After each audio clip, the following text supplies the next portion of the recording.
네, 우리 말씀 같이 보겠습니다. 네, 출애굽기 7장 17절 18절 우리 두 절만 같이 읽습니다.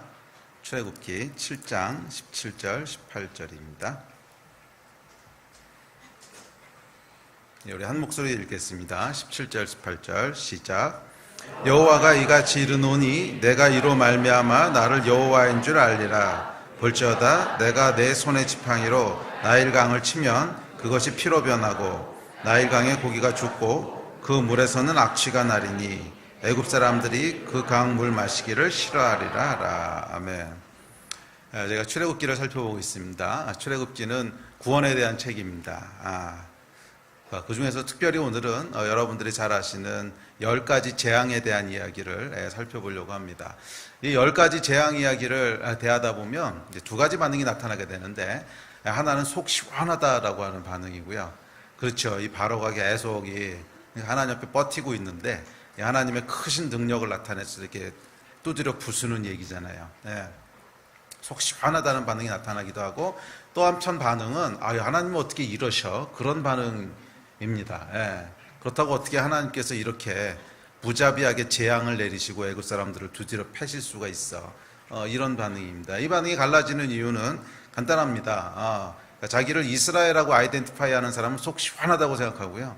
자기를 바로하고 아이덴티파이 하는 사람은 어떻게 이러실 수 있어? 이러는 거예요. 여러분을 누구랑 아이덴티파이 하고 계십니까? 여러분 스스로를 누구라고 생각하느냐에 따라서 하나님이 행하시는 일이 정말 감사하고 속 시원하게 느껴지기도 하고요. 어떨 때는 삐딱하게 보이기도 합니다. 삐딱하게 보인다면 여러분이 여러분 스스로를 누구라고 생각하고 있느냐 하는 거에 달려있다고 하는 것을 기억하시면 되겠습니다. 자, 오늘 하여간 이 10가지 재앙에 대한 것을 살펴보려고 하는데, 출애굽기의 내용은 여러분들이 잘 아시고 또 지난 4주간에 걸쳐 살펴봤듯이 하나님께서 노예되었던 또 포로되었던 이스라엘 백성을 출애굽시키셔서 가나안 땅으로 인도하시는 내용입니다. 그런데 문제는 바로입니다. 이 바로가 끝까지 하나님의 말씀을 듣지 않고 그 앞에 무릎을 꿇지 않습니다. 자, 그러다가 이 10가지 재앙을 통해서 결국 바로가 하나님 앞에 무릎을 꿇게 되지요. 자, 여기서 중요한 것은 바로가 무릎을 꿇는다는 것입니다. 바로가 무릎을 꿇는다는 것입니다. 이것이 10가지 재앙이 우리에게 주고 있는 메시지입니다. 이 10가지 재앙이 우리에게 주고 있는 메시지는 누가 만물의 왕인가 하는 것이에요. 누가 만물의 주관자인가에 대한 대답입니다. 이 바로는 여러분 고대 근동에서 무소불위의 권력을 누렸던 그런 주인이었습니다. 바로의 말이 곧 법이었고 힘이었습니다. 바로가 말하면 그것을 반대할 존재도 또 막아설 사람도 없었습니다. 바로 위에는요 아무것도 없어요. 바로가 맨 위라고 생각했습니다. 바로가 최종 결정권자였고 최종 주관자였습니다. 예를 들어서 이스라엘이 고센 땅, 애굽 땅에 그냥 머물 것인지 아니면 떠날 것인지 누가 결정합니까? 바로가 결정합니다. 또 노예였던 이스라엘 백성이 하루에 벽돌을 몇 개를 만들 것인가 누가 결정합니까? 바로가 결정합니다. 또 이 벽돌을 구울 땔감을 줄 것인지 주지 않을 것인지를 누가 결정합니까? 바로가 결정합니다. 그 아래 단계에서도 여러 가지 의견들이 나올 수는 있습니다. 노예였던 이스라엘 백성이 관리들에게 찾아가서 하루 100개씩 만드는 건 너무 많습니다. 예를 들어서 이제 100개라는 말은 성경에 기록되어 있지 않습니다. 근데 애가 너무 하루에 만들려고 한 양이, 그러니까 예를 들어서 100개였어요. 그럼 100개는 너무 많습니다. 이거 좀 줄여 주십시오. 그러면 관리가 어떻게 할까요? 그래? 그럼 내가 위에 한번 물어볼게. 그래서 그 위에 있는 상급 결정자한테 물어보죠. 그러니까 하루에 만들려고 하는 양이 너무 많답니다. 좀 줄여주려고 하는데 어떻게 할까요? 그럼 상급 결정자가 다시 대답합니다. 그래? 그럼 내가 노동부 장관한테 한번 물어볼게. 노동부 장관한테 물어봅니다. 노동부 장관이 듣고는 그래? 그럼 내가 바로왕한테 한번 여쭤볼게. 그리고 바로왕한테 여쭤봅니다. 그럼 바로왕은 뭐라 그럴까요? 그래? 그럼 내가 하나님께 여쭤볼게. 이렇게 안 한다는 거예요. 바로는 그래? 그냥 하라고 해. 그럼 끝나는 거죠. 그러니까 바로가 최종 주관자입니다. 바로 위에는 아무도 없어요. 자기가 다 결정한다고 생각을 합니다. 이것이 바로의 생각이었고 믿음이었습니다. 그런데 지금 이런 바로에게 황당한 사건이 벌어집니다. 모세라고 하는 이 무명의 정말 알지도 못하는 광야에서 양치던 사람이 갑자기 나타나서는 이 최종 주관자라고 믿고 있는, 최종 결정권자, 최종 권위자라고 믿고 있는 바로에게 명령하는 겁니다. 이스라엘 백성을 내보내라. 뭐 이게 명령하는, 듣고 있자니까 이 자존심이 상하기도 하고 황당하기도 하고 뭐 그렇습니다. 저건 도대체 뭐야? 저건 도대체 뭐길래 나한테, 이 바로한테 이래라 저래라는 거야? 내가 누군지 몰라? 내가 바로인데, 이 백성을 보낼 건지 안 보낼 건지는 지가 결정하는 게 아니고 내가 결정하는 건데, 이 백성을 죽일 건지 살릴 건지는 지가 결정하는 게 아니고 내가 결정하는 건데, 지가 누군데 나한테 와서 지금 이래라 저래라는 거야? 황당하기도 하고 자존심이 상하기도 합니다. 이 10가지 재앙은 여러분, 10가지 재앙은 이런 바로를 향해서 누가 진짜 최종 결정권자인지 아냐? 누가 진짜 최종 주권자인 줄 아느냐? 너는 네가 말하면 세상이 다 네 말대로 움직일 것 같지? 네가 세상의 모든 것을 주관하고 다스리고 결정하는 것 같지? 아니라는 거예요. 네가 세상을 만들었냐? 네가 네 자신을 만들었냐? 네가 할 수 있다고 생각하는 것이 얼마나 조그만 것이고, 네가 할 수 있다고 생각하는, 네가 가지고 있다고 생각하는 그 권력이라고 하는 것이 얼마나 알량한 것인 줄 아냐? 모른다고? 그래, 그럼 내가 보여줄게. 그러고 보여주시는 게 이 하나님의 10가지 재앙이에요. 그러니까 너는 네가 말하면 무소불위한 권력을 가지고 전부 다 할 수 있을 것 같지? 오케이, 그럼 이거 한번 해볼래? 나일강이 피로 변합니다. 개구리 떼가 올라오고 메뚜기 떼가 올라오고 흑암이 내려오고 마지막에 삶과 죽음을 가르는 일들이 벌어집니다. 이 어떤 것도 바로가 할 수 없는 일들이거든. 이 어떤 것도 바로가 할 수 없는 일들이거든. 그 전까지는요, 그냥 단순하게 생각했어요. 내가 모든 권력을 가진 자고 내가 말하면 안 이루어질 게 없어. 내가 최종 결정권자고 왕이야. 단순하게 생각했는데 이 하나님께서 하나씩 하나씩 보여주시는 것 앞에 서다 보니까 자기가 할 수 없는 것이 너무나 많다고 하는 것이 드러나는 거죠. 그래서 바로 스스로 가지고 있던 권력이라고 하는 것이 얼마나 조그만 거고 얼마나 알량한 거고 한 것을 보게 되는 것이 10가지 재앙입니다. 자, 이것이 여러분 우리에게 주고 있는 메시지예요. 바로야, 착각하지 말고 무릎을 꿇으라.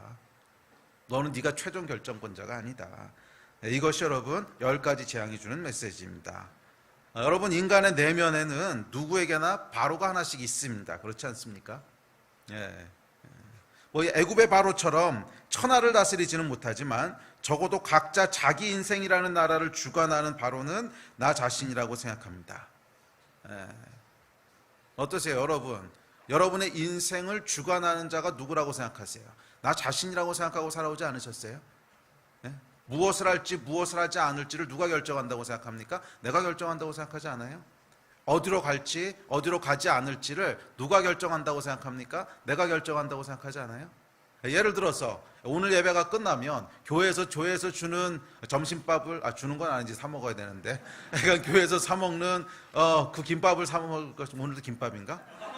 아니요, 오늘은 밥이에요. 오늘은 밥이래요. 교회에서 주는 밥을 사 먹을 것인지 아니면 밖에 나가서 맛있는 거 외식을 할 것인지 누가 결정합니까? 내가 결정한다고 생각하는 거지. 내일 저녁 이 고등학교 동창 철수라고 합시다. 철수를 만날 건지 안 만날 건지를 누가 결정합니까? 내가 결정한다고 생각하는 거지. 다음 달에 우리 집을 이사를 갈지 이사를 가지 않을지를 누가 결정합니까? 내가 결정한다고 생각하는 거지. 내 인생의 최종 결정권자가 누구라고 믿습니까? 나 자신이라고 생각하죠. 아니요. 내 인생의 주인은 하나님이십니다. 내 인생의 왕은 하나님이십니다. 입으로는, 말로는.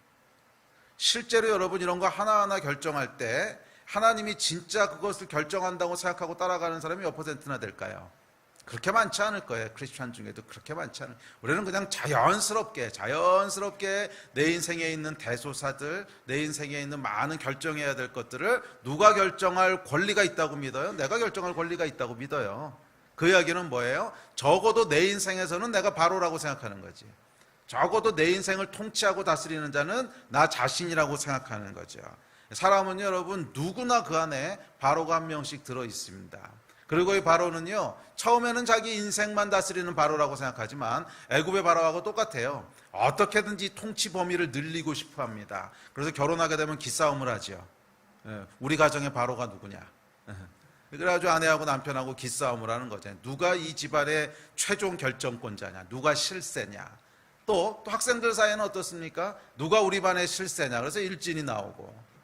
또 뭐 일터에서는 어떻습니까? 뭐 일터에서도 어떻게든지 더 많은 권위를 가진 자리로 올라가고 싶어하고, 뭐 사장이 되고 싶어하고, 또 사회에서도 마찬가지입니다. 국회의원이 되고 싶어하고, 대통령이 되고 싶어하고, 우리는 어떻게든지 내가 다스릴 수 있는 애굽의 영역, 바로의 영역을 나 자신에서부터 계속 확대해 가고 싶어합니다. 애굽의 바로하고 똑같아요.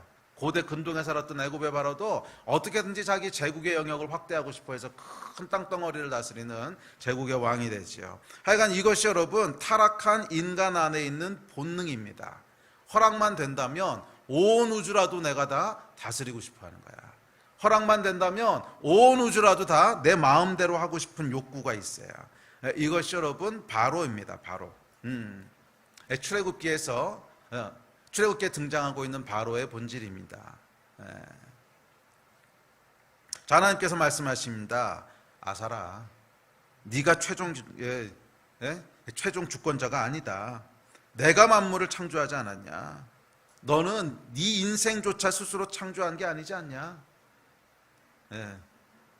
더구나 너의 인생에 있어서 무엇이 좋은 것이고 무엇이 나쁜 것인지 분별할 수 있는 능력이나 너에게 있냐? 없지 않냐. 너는 내 앞에 무릎을 꿇어라. 사람은 창조되기를 하나님의 결정 아래서 살아가도록 지음받았지 스스로 바로가 되도록 지음받지 않았습니다.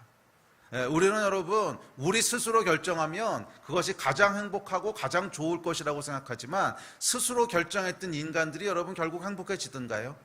스스로 결정했던 인간들이 결국 삶의 풍요로움에 이르게 되던가요? 아니요, 그렇지 않잖아요. 수많은 우리 앞서갔던 우리 선조들의 삶을 보면 스스로 결정할 수 있는 권리가 주어진다고 해서 그 삶이 행복한 것도 아니고 그 삶이 성공적인 것도 아니었습니다. 오히려 하나님의 주권 아래 무릎을 꿇었던 사람들의 삶을 보면 그 안에 진정한 뭔가가 있지요. 진정한 삶의 뭔가가 있는 것을 발견하게 됩니다. 그래서 하나님께서 우리에게 말씀하십니다. 너는 바로가 되지 마라. 너는 바로가 되지 말아라. 너는 내 앞에 무릎을 꿇어라. 너는 이 하나님, 창조주 하나님의 통치와 권위 아래 무릎 꿇도록 그렇게 지음받았지 스스로 결정하도록 지음받지 않았다.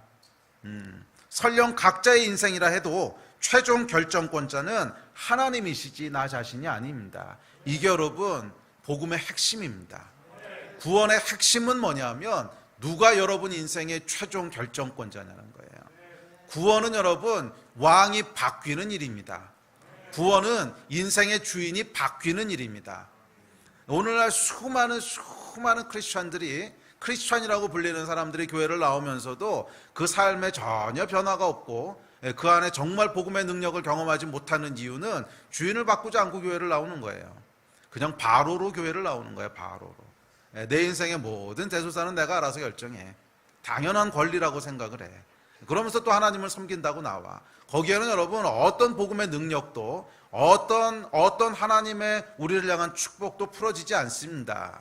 거듭남이라고 하는 것은 무엇이냐면 복음의 가장 핵심은 무엇이냐면 여러분 인생의 주인이 누구냐는 거예요.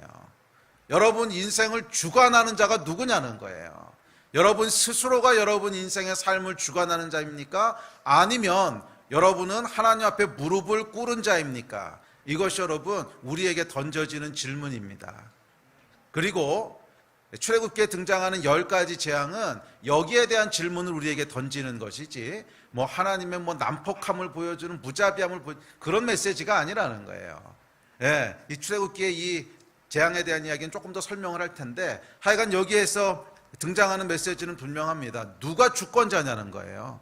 누가 통치하고 누가 다스리냐는 거예요. 이 세상을 진짜로 다스리는 분이 누구시냐는 거예요. 여러분 인생을 진짜로 통치하는 분이 누구시냐는 거예요.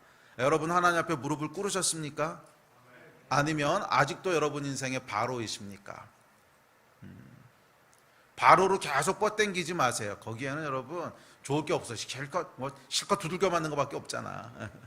빨리 무릎을 꿇으세요. 빨리 무릎을 꿇으실 때 그 위에 하나님께서 주시는 수많은 축복들이 임하게 될 줄로 믿습니다. 목사님, 그래도 하나님께서 자유의지를 주셨잖아요. 그 자유의지는 뻗당기면서 스스로 하나님 없이 살아가라고 주신 자유의지가 아니라 하나님의 권위 아래 자유롭게 순종하라고 주신 거야. 그게 자유의지야. 자유의지가 뭔지 잘 모르겠으면 그냥 뻗당기지 말고 순종해. 그게 자유의지야. 이 자유의지를 하나님께서 주신 것은 오늘 자유의지에 대한 이야기를 하려고 하는 게 아니니까 길게 다루진 않겠지만, 자유의지를 주신 것은 하나님께서 우리를 노예로 삼으신 것이 아니고 자녀로 삼으셨기 때문에 그래요.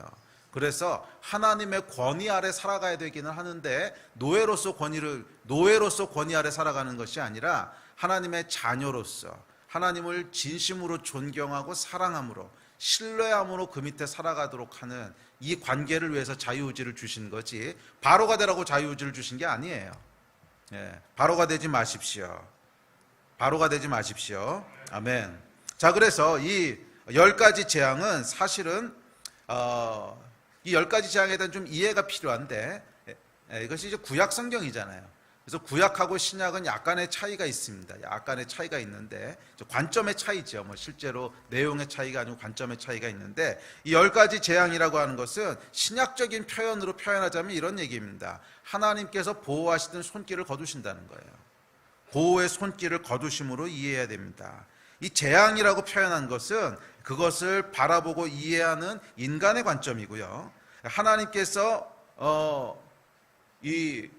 그 10가지 재앙이라고 하는 것은 하나님께서 당신이 창조하신 당신의 자녀들, 인간들이 풍요롭고 행복한 삶을 살 수 있도록 계속 제공하시고 보호하시는 게 있다는 거예요. 근데 우리는 이런 것들을 당연한 것이라고 얘기합니다. 당연한 것. 잘 생각해 보세요, 여러분. 지구의 온도는요, 대충 마이너스 50도에서 영상 50도 사이에서 왔다 갔다 합니다. 가끔 넘어가는 적도 있지만 하여간 대충 그 사이에서 왔다 갔다 하죠. 왜 지구의 온도가 여러분 딱 그 사이로 유지될까요? 왜 지구의 온도가 딱 그 사이로 유지될까요? 하나님이 보호하시는 거지. 그거 넘어가면 못 사니까 그렇게 하는 거죠. 그래서 여러분, 만약 지구 온도가 금성처럼 섭씨 400도가 넘어간다면 재앙이지. 누구도 살 수가 없지. 그죠? 지구의 온도가 금성처럼 섭씨 400도가 된다면 뭐라고요? 재앙이지요. 자, 이 재앙이 어디서 왔어요? 하나님이 손을 거두시면 재앙이라는 거예요. 지구의 온도가 50도에서 50도 사이에 딱 머물도록 하나님께서 보호하고 계신데 이 손을 거두셔서 400도로 올라가 버렸어. 그럼 어떻게 돼? 재앙이라는 거예요. 재앙. 이것이 10가지 재앙이 우리에게 주고 있는 10가지 재앙의 본질입니다. 그래서 이 하나님의 다스리심의 손길이 있는데, 하나님께서 통치하시고 다스리시는 손길이 있는데, 그것을 하나씩 거두실 때 그것이 어떤 재앙인지를 보여주심으로 우리가 미처 인식하고 있지 못했던 우리 삶 속 깊숙이 스며들어 있는 하나님의 다스리심과 주권이 무엇인지를 보게 하시는 거예요. 이해가 되세요? 이 10가지 재앙은 하나님께서 보호하셨던 손길을 하나씩 거두심으로 우리가 당연하다고 생각하고 전혀 인식하고 있지 못했던 하나님의 보호하심과 하나님의 공급하심이 있는데, 그런 거네, 이렇게 깨닫게 하시는 거라는 거예요. 이것이 여러분 10가지 재앙의 구체적인 그 메시지입니다. 자, 이 일을 통해서 과연 우리 삶의 진짜 주권자는 누군가, 이것을 하나님께서 보여주시고 깨닫게 하시는 사건입니다. 특별히 바로에게 하나님께서 보여주시고 깨닫게 하시는 거죠.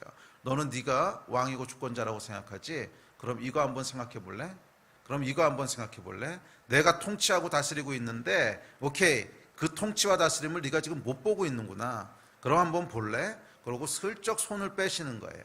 하나씩 빼실 때마다 바로 앞에는 그것이 재앙으로, 충격으로 다가오면서 누가 진짜 주권자지? 이 질문을 하게 되는, 오늘 특별히 여러분 안에 있는 바로도 이 질문들 앞에 서게 되기를 축복합니다. 누가 진짜 다스리는 분이지? 누가 진짜 주권자지? 이 질문을 대면하시는 시간이 되기를 주의 이름으로 축복합니다. 자, 이런 관점에서 10가지 재앙의 내용들을 좀 10개나 살펴봐야 되거든요. 그러니까 짧게 빠르게 넘어가면서 10가지 재앙의 내용이 무엇인지 살펴보도록 합시다. 자, 첫 번째 재앙은, 이거 재앙이라고 부르면 안 되는데, 하여간 뭐 인간의 관점에서 이렇게 부릅시다. 자, 첫 번째 재앙은 나일강이 피로 변하는 사건이었습니다. 자, 오늘 읽으셨던 본문인데요. 17절, 18절 다시 한번 읽습니다. 시작. 여호와가 이같이 이르노니 내가 이로 말미암아 나를 여호와인 줄 알리라. 볼지어다 내가 내 손에 지팡이로 나일강을 치면 그것이 피로 변하고 나일강의 고기가 죽고 그 물에서는 악취가 나리니 애굽 사람들이 그 강 물 마시기를 싫어하리라 하라. 물을 먹을 수 없게 됐습니다. 지금도 마찬가지지만 여러분, 고대 사회에서 가장 중요한 게 뭐죠? 물이에요, 물. 그래서 고대 문명은 항상 강을 중심으로 발달하죠. 뭐 물이 없으면 아무것도 할 수 없습니다. 일단 물이 없으면 살 수가 없죠. 마실 물이 없으면 살 수가 없고, 대부분의 음식도 어디서 얻어요? 물에서 얻었습니다. 물고기를 통해서 얻지요. 그래서 이 물을 중심으로 문화가 발달하게 됩니다. 또 농사를 지으려도 뭐가 있어야 돼요? 물이 있어야 되죠. 그러니까 고대 근동에서 물이라고 하는 것은 우리가 삶을 영위하기 위한 아주 필수 불가결의 요소였어요. 삶을 영위하기 위한 필수 불가결의 요소였어요. 그런데 그 물을 먹을 수 없게 된 것입니다. 그래서 이 재앙은 무슨 메시지냐면, 누가 과연 생명을 유지하게 하는 자냐, 누가 과연 너희의 생명을 유지하게 하는 자냐, 거기에 대한 질문을 우리에게 던지시는 거예요. 그래서 우리가 마시는 물도 먹는 양식도 과연 누가 공급하시냐. 성경이 이렇게 얘기합니다. 자, 우리 다음 구절 시작. 공중의 새를 보라. 심지도 않고 거두지도 않고 창고에 모아들이지도 아니하되 너희 하늘 아버지께서 기르시나니 너희는 이것들보다 귀하지 아니하냐. 오늘 있다가 내일 아궁이에 던지는 들풀도 하나님이 이렇게 입히시거든. 하물며 너희일까 보냐. 믿음이 작은 자들아. 그러므로 염려하여 이르기를 무엇을 먹을까, 무엇을 마실까, 무엇을 입을까 하지 말라. 이는 다 이방인들이 구하는 것이라. 너희 하늘 아버지께서 이 모든 것이 너희에게 있어야 할 줄을 아시느니라. 자, 뭐라고 얘기합니까? 우리가 먹고 마시고 입고 하는 것들은 그 삶의 가장 본질이 되는 이 에센스들은 하나님께서 주신다는 거예요. 하나님께서 주신다는 거예요. 생명에 필요한 물, 음식, 환경, 에너지 다 누가 공급하시는 거예요? 하나님이 공급하시는 거예요. 사람들은 여러분 당연하다고 생각하는 것들이 있어요. 당연하다. 그건 당연하지 뭐. 그래서 별로 우리 의식의 표면에 올라오지 않는 것들이 있어요. 매일 마시는 물. 이 물을 누가 주시는 거지? 이 물이 어디서 왔지? 이거 고민하면서 마시신 분. 오늘 아침에 물 마시고 오셨을 거 아니에요. 저도 오늘 아침에 물을 한 3잔쯤 마셨는데, 이 한 잔 마실 때마다 이 물은 어디서 왔을까? 신비하도다. 이러고 마시신 분 아무도 없죠. 그냥 물은 수도꼭지에서 줄줄줄 나와야, 아니면 뭐 냉장고에서 이렇게 있든지. 그래서 그냥 아무 생각 없이 마시고 당연한 거라고 생각합니다. 공기는 어떠세요? 숨을 한번 쉬어보세요. 숨을 크게. 이 공기에 대해서 심각하게 생각해 보신 분, 이 공기는 어디서 왔지? 이 공기는 과연 누가 주시는 거지? 이거 심각하게 생각해 보세요. 없어요. 우리는 수많은 것들, 사실은 삶을 유지하기 위해서는 절대적으로 필요한 것들인데, 그러니까 없으면 죽는 거야. 그러니까 있어도 그만 없어도 그만인 게 아니라고. 뭐 이까지 시계야 뭐 있어도 그만 없어도 그만이지만, 이거는 없어도 그만, 그러니까 있어도 그만이 아니야. 없으면 절대로 안 되는, 삶을 영위할 수 없는 절대적인 건데도 불구하고 당연한 것으로 얘기해요. 별로 심각하게 생각하지 않아. 이게 어디서 왔지? 뭐 이런 거 물어보지 않는다는 거야. 제가 그전에요, 그 미국에 유학생으로 있을 때 그 실수로 물을 가지지 않고 사막을 한 2시간 걸어간 적이 있어요. 유타에서. 근데 분명히 그 입구에 써 있었어. 들어갈 때는 적어도 물을 뭐 한 1리터 이상 가져가시오 이렇게 써 있는데, 그냥 깜빡 잊고 안 보고 들어간 거예요. 막 친구들이랑 이렇게 떠들면서 들어가다, 젊었을 때니까. 막 장난치면서 들어가다가 그냥 후루룩 들어간 거예요. 그래서 들어가다가 한 10분쯤 지나고 나서 깨달았어. 물이 없다. 근데 뭐 이렇게 쭉 가서 이제 포인트 하나 찍고 이제 다시 나오는 건데, 그까지 포인트 뭐 얼마 되지도 않는데 뭐 젊었으니까 후루룩 걸어갔다 빨리 오자. 그래가지고 셋이서 갔는데, 뭐 셋이서 그냥 그러면 빨리 가서 찍고 나오자. 그래서 물을 안 가지고 그냥 갔다가요. 정말 문자 그대로 죽을 뻔했어요. 정말 문자 그대로 죽을 뻔했어요. 저는 물이 그런 건 줄 처음 알았어요. 그 물이 아니더라고. 아, 물이 없으면 죽는 거구나. 물이 없으면 죽는 거구나. 그 전까지는 정말 한 번도 생각해 본 적이 없었어요. 한 번도. 뭐 물이라고 하는 걸 항상 수도에서 나오고 뭐 사 먹을 수 있고. 그 당시에 제가 있던 데 캘리포니아에 그래서 수돗물 그냥 마셨거든요. 물이 워낙 깨끗해서. 그러니까 항상 수돗물 그냥 마시고 물이라는 거에서 한 번도 생각해 본 적이 없었어요. 그런데 나일강이 마실 수 없게 되는 순간이 오면 어떤 생각이 들까? 나일강을 마실 수 없는 그때는 묻게 됩니다. 이 물은 어디서 왔지? 하나님은 생명의 주관자세요. 자, 이어지는 모든 나머지 9가지 재앙의 메시지가 사실 이것과 동일한 메시지입니다. 당연하다고 생각했던 것들을 하나님께서 하나씩 치우세요. 당연하다고 생각했던 하나님의 공급을 하나씩 끊으세요. 그리고 하나씩 사라질 때마다 스스로에게 묻지 않을 수 없게 됩니다. 당연하다고 여겼던 이것들은 어디서 온 거지? 가만히 있어. 이게 내가 스스로 만들어낸 것이 아니고 내가 통제할 수 있는 것이 아니라면 이 세상을, 아니 더 구체적으로는 내 삶을 통제하고 계신 것은 누구지? 나는 그전까지 내가 내 삶을 스스로 통제한다고 여겼어. 저도 여러분, 물이 없는 것을 경험하기 전까지는 제가 제 삶을 스스로 통제한다고 여겼어. 그런데 물이라고 하는 것이 딱 끊어지고 나니까 가만히 있어봐. 이거 없으면 죽는 거잖아. 가만히 있어봐. 이거 없이는 살 수 없는 거잖아. 그런데 이 물을 누가 주신 거지? 이 물이 어디서 온 거지? 나일강이 끊어지기 전까지는 한 번도 던져본 적이 없는 질문을 던지게 되더라는 거예요. 이 질문 앞에 서게 되면 무슨 대답을 하게 되냐면, 무엇을 발견하게 되냐면 내가 스스로 통제할 수 없는 것들이 있네. 그런데 이 통제할 수 없는 것들이 그냥 가벼운 일들이 아니라 죽고 사는 문제네. 그렇다면 내 삶을 통제하고 계신 분은 누구지? 나는 내가 스스로 내 삶을 다스리고 통제한다고 믿었는데, 내가 스스로 결정하고 내가 스스로 관리한다고 믿었는데 아니네. 내가 스스로 통제하고 관리했던 것들은 내 삶의 진짜 중요한 부분들이 아니고 요만한 손톱만한 부분이었고, 실제 정말 중요한 내 삶의 99.999%는 다른 것들이 관리하고 있었네. 내 힘과 내 권리하고는 전혀 상관없이 그러니까 이루어지는 어떤 것이네 하는 것을 보게 된다는 거예요. 이것이 여러분 10가지 재앙이 던지는 똑같은 메시지입니다. 바로가 가지고 있던 권력이라는 것이 얼마나 알량한 것인지, 그 권력으로 할 수 있는 일들이 얼마나 제한된 것인지, 실제로 그 바로가 여러분 나일강 물이 끊어지는 것을 어찌할 수 있습니까? 아니, 어찌할 수 있는 능력이 없어요. 바로의 권력으로 메뚜기 떼가 움직이는 것을 통제할 수 있습니까? 아니요, 통제할 수 없어요. 바로의 권력으로 죽음의 운명을 거스릴 수 있습니까? 아니요, 거스릴 수 없어요. 그렇다면 바로가 스스로를 절대 주권자라고 확신하게 했던 그 권력이란 건 도대체 뭐냐는 거야.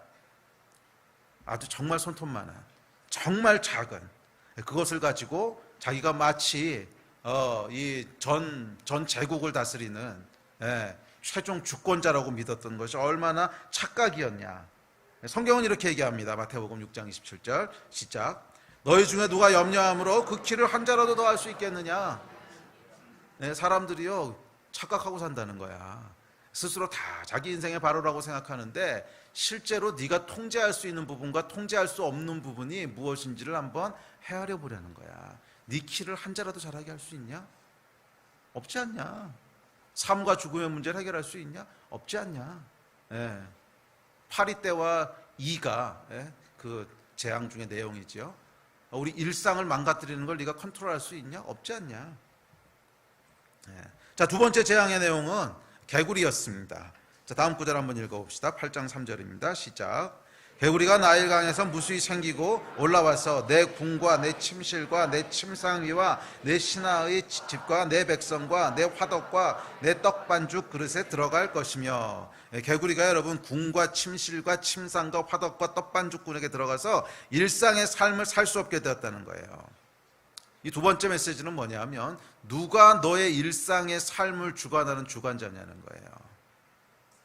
너는 네가 스스로 배고프면 밥 해 먹을 수 있다고 생각하고 졸리면 잘 수 있다고 생각하고 일상의 삶은 네가 마음대로 주관하는 것 같지? 착각이야. 보여줄까? 그리고 하나님께서 보호의 손길을 싹 거두셨어요. 개구리가 침상과 부엌과 화덕과 떡반죽 그릇과 일상의 삶이 안 되는 거야. 배고파도 밥을 해 먹을 수가 없고요. 졸려도 잘 수가 없어. 이 상황이 딱 되고 나면은요, 내가 스스로 결정할 수 있었다고 믿었던 게 아니네 하는 이 사실을 직면하게 되죠.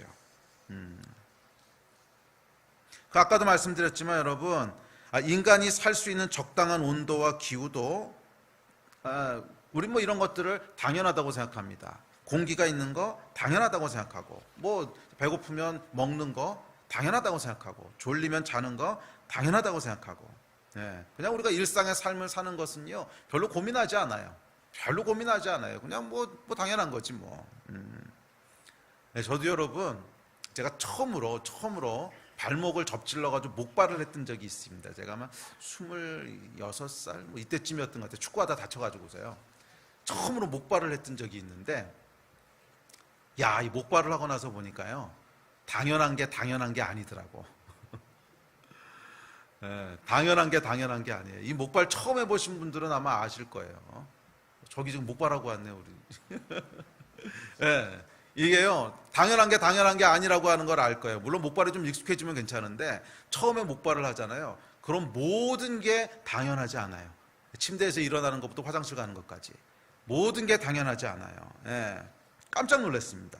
당연하다고 생각했던 것들이 전혀 당연한 게 아니더라는 거예요. 우리가 일상에서 살아가고 있는 수많은 삶들이 여러분 정말 당연한 것이라고 믿으십니까? 바로에게 이 질문을 던지시는 거예요. 네가 먹고 자고 배고프면 부엌에서 화덕에서 빵 구워 먹고 졸리면 침상에서 자고 당연하다고 생각하는데 너 정말 그게 당연하니? 너 정말 그게 당연하다고 생각하니? 내가 통치 않은 손을 떼어도 그게 당연하게 이루어질 수 있다고 생각하니? 바로가 여러분 그 당시 가장 큰 제국이었죠. 애굽이라고 하는 큰 제국을 자기 마음대로 할 수 있다고 믿었는데, 사실은 애굽이라고 하는 큰 제국을 마음대로 하는 것은 고사하고요. 자기가 졸릴 때 자는 거, 배고플 때 먹는 거, 이거 하나도 자기 마음대로 컨트롤 안 되더라는 거야. 그러니까 하나님께서 손을 떼시는 순간 제국을 마음대로 움직이는 천하의 바로가 아니라 졸려도 잘 수가 없고요, 배고파도 먹을 수가 없어. 내 삶 하나, 내 일상의 삶 하나도 제대로 컨트롤되지 않더라는 거예요. 여러분은 어떠십니까? 당연하게 여기시는 여러분의 일상은 과연 당연한 걸까요? 그 일상은 어디서부터 왔을까요? 그것이 정말 당연한 여러분의 권리입니까? 만약 그렇지 않다고 생각하신다면 우리 삶의 진짜 주관자는 누구일까요? 오늘 여러분은 이 질문에 답하셔야 됩니다. 그리고 하나님이 여러분 일상의 주관자시라는 거예요. 세 번째, 네 번째 재앙은 2와 8위의 재앙입니다. 2와 8위의 재앙은 인간의 괴로움에 대한 재앙입니다. 더 나아가 질문합니다. 그렇다면 인간 스스로가 괴로움을 다스릴 수 있습니까? 여러 가지 종류의 괴로움이 있죠. 육체적인 괴로움도 있고 마음고생을 하기도 하고, 우리 삶 가운데 여러 가지 종류의 괴로움이 있는데 한번 실험해 보십시오. 나는 괴롭지 않을 거야 라고 한다고 해서 괴로움을 다스릴 수 있냐고. 그럴 수 있다면 아무도 안 괴롭겠지. 괴로움의 문제는 여러분 깊게 생각해 보시면, 깊게 생각할 것도 없어. 하나만 더 생각해 보시면, 괴로움은요 여러분 통제가 안 돼서 괴로운 거예요. 통제가 되면 괴롭지 않지, 없어지면 되니까. 통제가 되면요 괴롭지 마라, 그래서 괴롭지 않으면 끝나는 거잖아. 그런데 왜 괴로워요? 통제가 안 돼서 괴로운 거야. 인간의 괴로움은 여러분 우리에게 명확한 메시지를 던집니다. 네 인생은 네가 주관할 수 없어, 이거예요. 인간의 삶 속에 있는 수많은 종류의 괴로움들, 병에 걸리기도 하고 어떨 땐 아프기도 하고, 아픈 거랑 병 걸리는 게 같은 건가? 아니죠. 다르죠. 뭐 이렇게 발목을 뼈서 아플 수도 있으니까. 예. 병에 걸리기도 하고 아프기도 하고 아니면 뭐 이제 관계가 깨지기도 하고 마음고생을 하기도 하고 하여간 수많은 종류의 괴로움들이 우리 삶 가운데 존재하는데 그 괴로움들 향해서 여러분 명령해 보십시오. 괴롭지 마라. 나 바로가 명령한다. 괴롭지 마라. 아니 괴로움은 내 안에 있는 거잖아. 내 삶의 바로는 나라며. 내 삶은 내가 마음대로 주관하는 거라며. 그러면 내 삶의 영역 속에 들어와 있는 이놈한테 명령하면 들어야 될 거 아니야. 괴롭지 마라. 되더냐고. 안 되잖아. 그래서 하나님께서 바로에게 이 사실을 깨우쳐 주시는 거예요. 이랑 파리떼라고 하는 이 괴로움들을 통해서 괴로움이 통제가 되더냐? 네 삶의 주관자가 진짜 너라고 생각하느냐? 이걸 물어보는 거죠. 자, 근데 흥미로운 말씀이 있습니다. 8장 22절에 보면 이렇게 얘기합니다. 시작. 그날에 나는 내 백성이 거주하는 고센 땅을 구별하여 그곳에는 파리가 없게 하리니 이로 말미암아 이 땅에서 내가 여호와인 줄을 내가 알게 될지어다. 괴로움을 다스리는 분이 있다는 거예요. 이 파리떼에 대해서 어찌할 수 없는데 바로가 고센 땅을 보라는 거야. 바로 옆에 땅인데 내가 보호하는 땅이거든. 내가 보호하는 땅엔 아무것도 없지 않느냐. 괴로움의 진짜 주관자가 누군 줄 아느냐. 괴로움을 진짜 다스리는 자가 누군 줄 아느냐. 나 여호와 하나님이다. 이 말씀을 하시는 거예요. 우리 삶에 여러분 괴로움을 다스리는 분이 계세요. 괴로움의 주관자가 계세요. 누구십니까? 우리의 창조주 하나님이시라는 거예요. 예수 그리스도시라는 거예요. 할렐루야. 네. 이 하나님께서 고센 땅을 보호하고 계시니까 파리가 들어오지 못했지요. 이 보호하시는 손을 떼면 어떻게 될까요? 지난주에 우리 살펴봤지. 원수가 있다는 거예요. 우리 삶을 도둑질하고 파괴하고 죽이는 삶에는 괴로움만 남게 된다는 거예요. 여러분 어떻게 하시겠습니까? 스스로 괴로움의 문제를 대면하시겠습니까?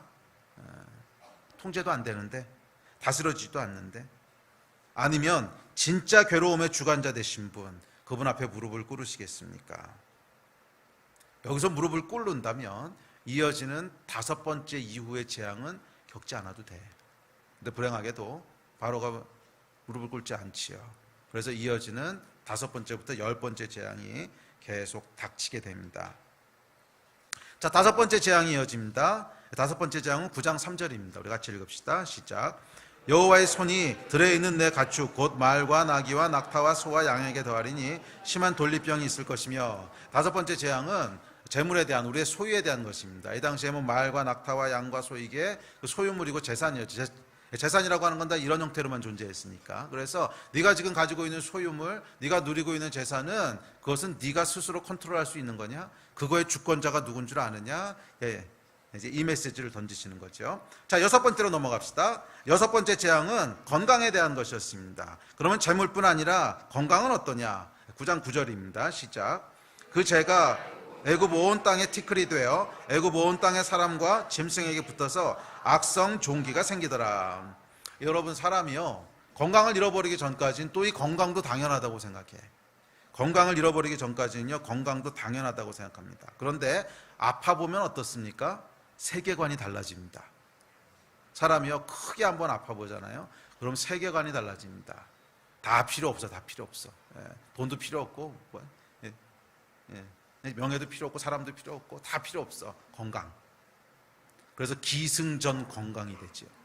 여러분 사람이 한번 아파보면요 정말 세계관이 달라집니다. 저도 이제 나이가 들면서 여기저기 아픈 데들이 좀 나타나거든요. 크게 아팠던 적도 몇 번 있고. 근데 그러고 나니까요 진짜 세계관이 달라지더라고요. 세계관이 달라져. 다른 거 다 필요 없다는 거예요. 다른 거 다 필요 없다는 거야. 그냥 건강. 왜 그럽니까? 그 전까지는 당연하게 생각하는 거예요. 사람은요 여러분 그것이 없어지기 전까지 잃어버리기 전까지는요 결코 깨닫지 못하는 것들이 있어요. 있는 게 아니고 많아요. 많은 게 아니고 삶의 대부분이에요. 아십니까? 그것이 사라지기 전까지는 당연하다고 생각하고 살아가는 것들. 그런데 그 중에 하나라도 없으면 삶이 유지가 안 되는 그게 여러분 삶의 대부분이라는 거야. 잘 생각해 보세요. 삶의 대부분이 그런 거라는 거야. 그 삶의 대부분을 통치하고 다스리시는 분이 누구야? 바로가 아니라는 거잖아요. 우리가 다스리는 부분은 여러분 0.1%도 안 돼요. 우리 삶에서 실제로 0.1%도 안 되는 부분을 내가 마음대로 하면서 마치 전체를 내가 통치하고 있는 것처럼 착각하고 있는 바로들에게 오늘 하나님께서 다시 도전하시는 거예요. 야, 너 눈에 뭐가 씌었구나. 네가 진짜 통치한다고 생각하니? 오케이, 그럼 이것도 한번 생각해봐. 건강한 바로가 여러분 아무리 큰 권력이 있어도 아파서 누우면 끝나는 거지. 그거 지가 어떻게 컨트롤하겠어요? 그 당시에 의학이 발달한 것도 아니고. 네? 자, 7번째, 8번째 재앙입니다. 자, 7번째, 8번째 재앙은 우박과 메뚜기의 재앙이었습니다.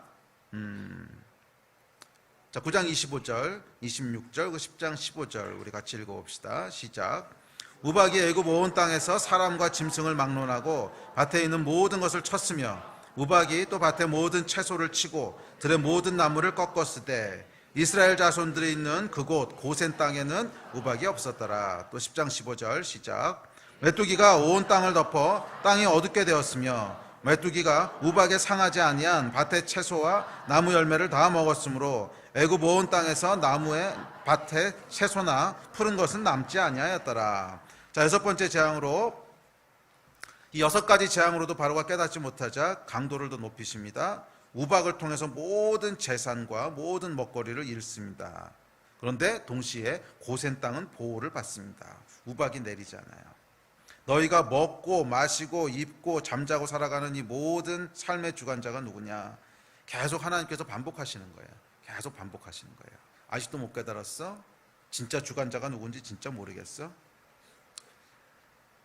여러분, 저는 이제 어렸을 때부터 이 우주에 참 관심이 많았어요. 그래서 이렇게 막 별만 보고 있으면 그 밤에 막 상상의 나래가 펴져요.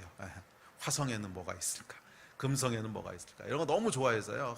항상 이렇게 별 보고 있고 그리고 이제 그 당시에 뭐 인터넷이 없었으니까 과학 서적들 사다가 뭐 화성에 대한 얘기, 금성에 대한 얘기 이런 것도 항상 보면서 살았고요. 제가 어렸을 때는 정말 이 어린 나이에 무슨 생각도 했냐면, 야, 이 다음에 내가 천국에 가면 우주 여행을 해봐야 되겠다. 우주에 뭐가 있는지 너무 궁금한 거예요. 그런데 이제 나이가 들면서 뭐 그런 정보들도 제가 더 많이 알게 되죠. 그런데 어느 순간에 보니까요, 별로 가고 싶지 않게 됐어. 알면 알수록 이게 사람 살만한 곳이 아니더라고.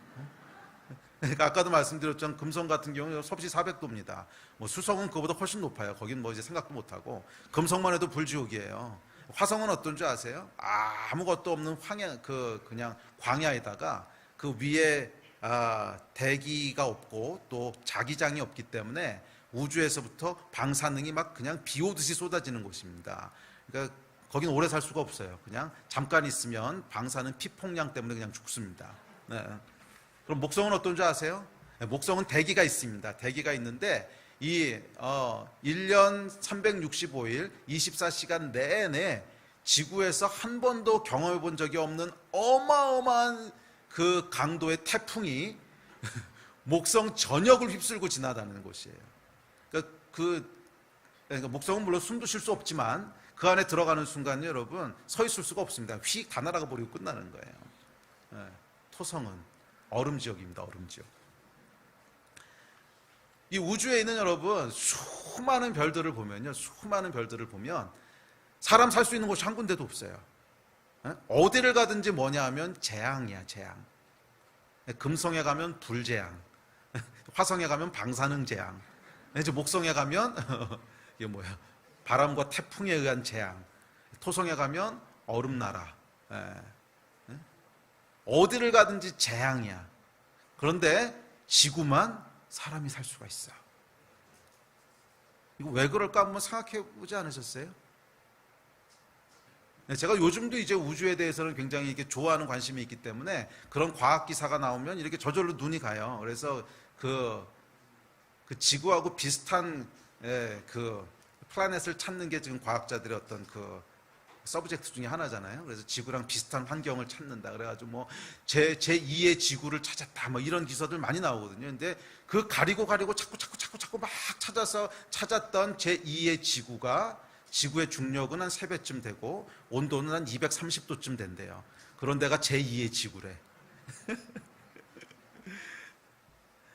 뭐예요, 여러분? 우주를 막 이 잡듯이 지금 찾고 다니는데, 물론 뭐 우리가 다 살펴본 건 아니지만 아직까지 인류가 여러분 사람이 그냥 살만한 행성을 하나도 찾지 못했다는 거야. 여러분 고센 땅을 보호하셨더라, 이 말씀이 여러분 좀 다르게 들리지 않으십니까? 과연 여기서 우리가 누리고 있는 이 적당한 온도와 적당한 기후와 아름다운 산과 아름다운 바다와 자연과,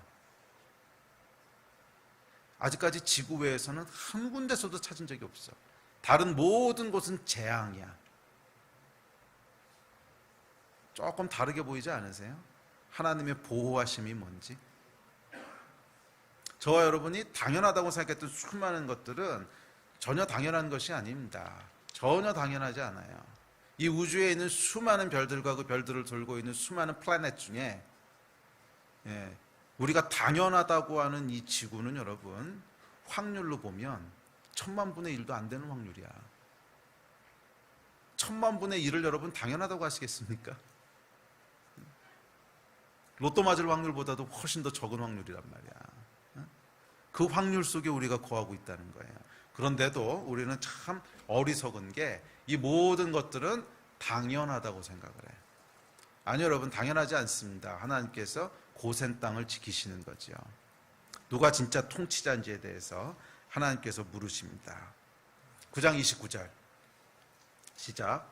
모세가 그에게 이르되 내가 성에서 나아가 곧 내 손을 여호와를 향하여 펴리니 그리하면 우레소리가 그치고 우박이 다시 있지 아니할지라 세상이 여호와께 속한 줄을 왕이 알리이다. 이게 여러분 출애굽기 메시지입니다.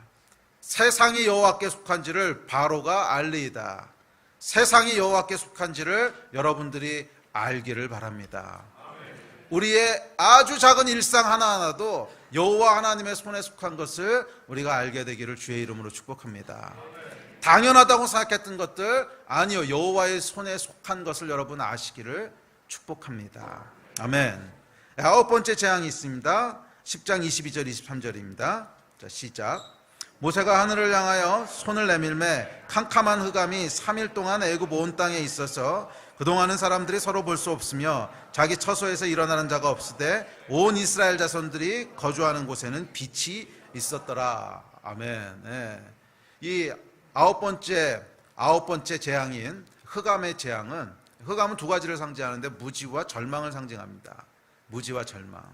네, 그렇다면 이 소망은 어디서부터 오냐는 거예요. 그것도 하나님께서 주시는 거라는 거예요. 네. 그것도 하나님이 주시는 거라는 거예요. 수많은 철학자들과 수많은 사상가들이 하나님을 대체할 수 있는 것을 찾으려고 수천 년 동안 생각하고 또 생각해 왔습니다. 그런데 여러분, 그 생각의 결론이 뭐예요? 절망이에요. 네? 하나님을 빼고 과연 인간의 삶이라고 하는 건 뭔가? 과연 인간에게 있는 소망이라고 하는 건 뭔가? 의미라고 하는 건 뭔가? 수많은 철학자들이 생각하고 또 생각해 왔지만 하나님을 빼고 나니까 남는 건 아무것도 없더라는 거예요. 다 절망으로 끝났잖아요. 뭐 니체도 푸코도 다 절망으로 끝났잖아요. 이게 여러분 현실이라는 거예요. 저와 여러분의 삶은 여러분 하나님을 빼고 나면요 소망이라는 게 없어요. 속고 사는 거야. 속고 사는 거야. 응? 마지막 10번째 재앙이 기다리고 있거든. 소망이라는 게 없다는 거야. 소망이라는 게.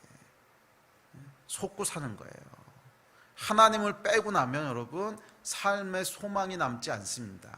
그냥 절망만 있는 거예요. 그냥 절망만 있는 거예요. 자, 시편 27편 1절에 보면 이렇게 고백합니다. 시작. 여호와는 나의 빛이요 나의 구원이시니 내가 누구를 두려워하리요? 여호와는 내 생명의 능력이시니 내가 누구를 무서워하리요? 절망을 넘어서는 길은 여호와 하나님께 있다는 거야. 여호와 하나님이 나의 빛이시고 나의 구원이시라는 거예요. 이 복음이 여러분의 삶 가운데 능력으로 역사하기를 축복합니다. 자, 마지막 10번째 재앙이 임합니다. 10번째 재앙은 우리 다음 주에 좀 더 자세히 살펴볼 건데 그냥 간단히 내용만 보겠습니다. 11장 5, 6, 7절입니다. 시작. 모든 처음 난 것은 왕위에 앉아있는 바로의 장자로부터 맷돌 뒤에 있는 몸종의 장자와 모든 가축의 처음 난 것까지 죽으리니 애굽 온 땅에 전무후무한 큰 부르짖음이 있으리라. 그러나 이스라엘 자손에게는 사람에게나 짐승에게나 개 한 마리도 그 혀를 움직이지 아니하리니 여호와께서 애굽 사람과 이스라엘 사이를 구별하는 줄을 너희가 알리라 하셨으니.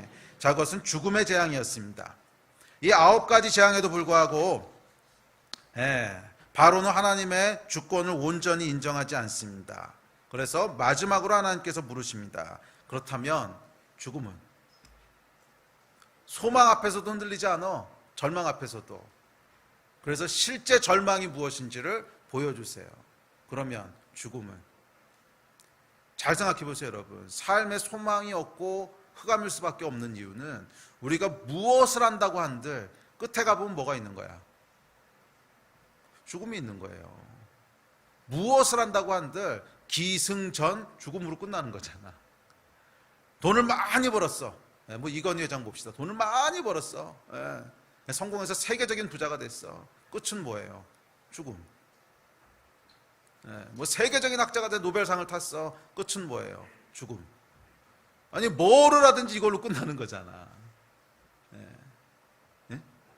인간의 진짜 현실이 뭔 줄 알아? 딱 보여주시는 거예요. 너니 죽음을 통제할 수 있어? 죽음을 넘어갈 수 있어? 네가 진짜 인생의 주권자라고 생각해? 여러분 스스로가 진짜 여러분 인생의 최종 주권자라고 생각하십니까? 우리 예배팀 나오십시오.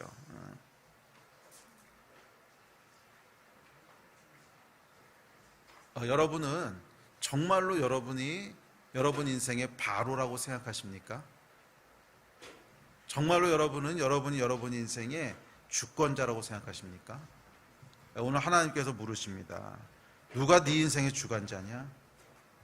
네 인생에 마실 물과 호흡할 공기를 공급하는 자가 누구냐?